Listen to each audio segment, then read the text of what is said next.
saliramu wani nrima katresnane wong lanang. Sebab ning atine Siti Rokaya wis percaya ning Kakang Jakabekti. Senajan nembe dikenal, lamun iya bener jawabane Siti Rokaya jujur kelawan dirine Kanjeng Rama. Sing awit cilik dididik nganti dewasa muga bisa dadi manusia kang berguna kanggo nusa bangsa kelawan agama.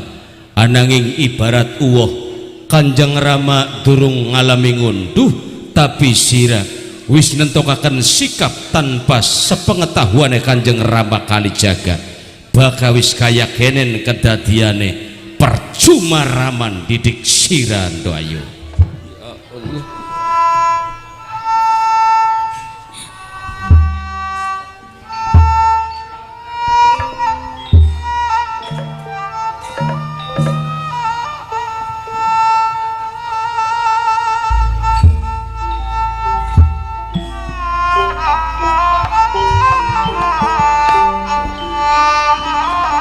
Ngendi sunarep nitipaken diri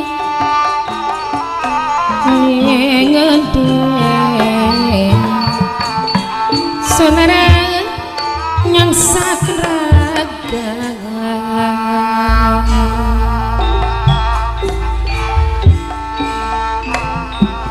wis percuma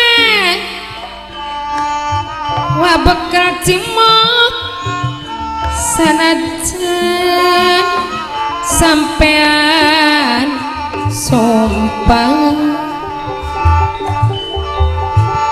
sonmah si tetap kelingan lagi waktu masih bareng.